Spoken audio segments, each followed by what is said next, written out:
بسم اللہ الرحمن الرحیم۔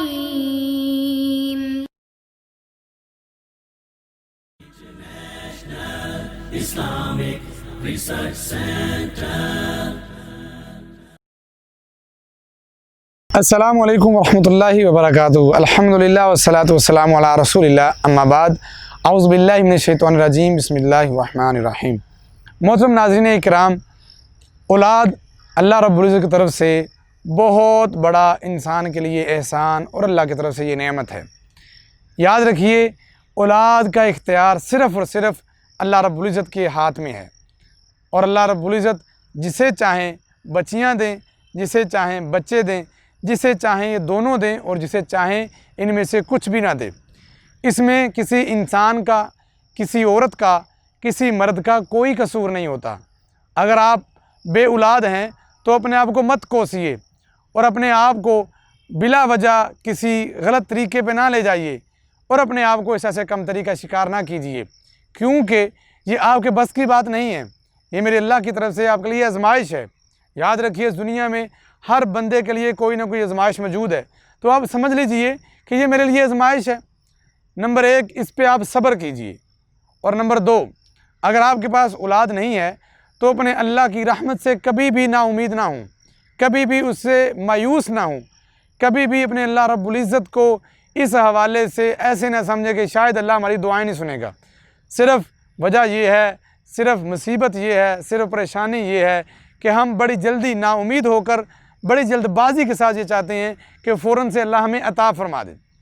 آئیے ایک ایسا وظیفہ اور ایک ایسا ذکر جو آزمودہ ہے، جو تجربہ شدہ ہے، جس پہ پریکٹیکل ہو چکا ہے کہ اس کو وظیفے کو کرنے والے ایک بزرگ جن کی داڑھی سفید ہو چکی تھی، انہوں نے جب اللہ رب العزت کو پکارا تو اللہ رب العزت نے انہیں اولاد نورینہ کے ساتھ نوازا اور ان کی بیوی کو بھی درست کر دیا۔ تو لہٰذا اگر آپ سمجھتے ہیں کہ شاید ہم میں سے دونوں میں سے کسی میں کوئی پرابلم ہے تو آپ میڈیسن لیں، یہ بھی ٹھیک ہے۔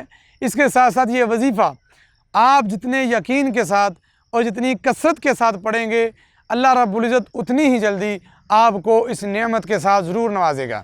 قرآن پاک سورۃ الانبیاء اور اس کی آیت نمبر 89 میں اللہ پاک فرماتے ہیں، وَزَكَرِيَّا إِذْ نَادَى رَبَّهُ رَبِّ لَا تَذَرْنِي فَرْدًا وَأَنْتَ خَيْرُ الْوَارِثِينَ۔ اللہ فرماتے ہیں جب ہمیں زکریا علیہ السلام نے پکارا، ان کی داڑھی سفید ہو چکی تھی، سر کے بال سفید ہو چکے تھے۔ قرآن پاک میں ہی اللہ پاک ایک اور مقام پر ارشاد فرماتے ہیں، یہ بالکل بوڑھے ہو چکے تھے، ان کے بال سفید، داڑھی سفید ہو چکی تھی۔ اس وقت بھی انہوں نے اللہ رب العزت سے نا امیدی کے اظہار نہیں کیا، بلکہ اپنے اللہ سے پوری امید کے ساتھ اللہ کے سامنے گڑ گڑا کر مسلسل مانگتے مانگتے اس عمر کے اس حصے میں بھی اگر آپ پہنچ گئے ہیں تب بھی نا امید نہ ہوں۔ اگر لوگ یہ کہتے ہیں کہ آپ کے پاس اولاد نہیں ہوگی، ڈاکٹروں نے جواب دے دیا ہے، تب بھی نا امید نہ ہوں۔ اس وظیفے کو کریں، انشاءاللہ تعالیٰ اللہ آپ کو ضرور اولاد دے گا۔ کون سی دعا مانگی؟ یہ والی، ربی لا تذرنی فردا وانت خیر الوارثین۔ اے اللہ، تو ہی بہترین وارث دینے والا ہے، اللہ تو مجھے اکیلا نہ چھوڑ، مجھے اچھا وارث عطا فرما دے۔ اللہ جی، پھر آپ نے دعا سن کے کیا کہا؟ ان کی دعا کو قبول کر کے کیا کہا؟ اللہ پاک فرماتے ہیں، فاستجبنا لہ، ہم نے ان کی دعا کو قبول کیا، ووہبنا لہ یحییٰ، ہم نے انہیں حضرت یحییٰ علیہ السلام عطا کیے۔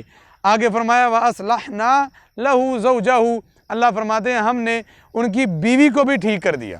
تو بیوی کو بھی ٹھیک کیا اور اولاد ہی نہیں دی، بلکہ اولاد بھی ایک نرینہ بیٹا اور صالح بیٹا عطا فرمایا۔ آئیے، اگر آپ چاہتے ہیں کہ آپ بیٹا لے لیں، اگر آپ یہ چاہتے ہیں کہ اللہ آپ کو اولاد دے دے، تو اس وظیفے کو کیجئے۔ یہ کڑے، یہ منکے، یہ تعویذ، یہ تسبیح، یہ کچھ بھی نہیں کرتے، کرنے والی ذات میرے اللہ کی ہے۔ اپنے اللہ کو پکاریے، راتوں کو اٹھ کے اس کے سامنے گڑ گڑائیے، اپنے اللہ سے مانگیے، اللہ آپ کو ضرور عطا فرمائیں گے۔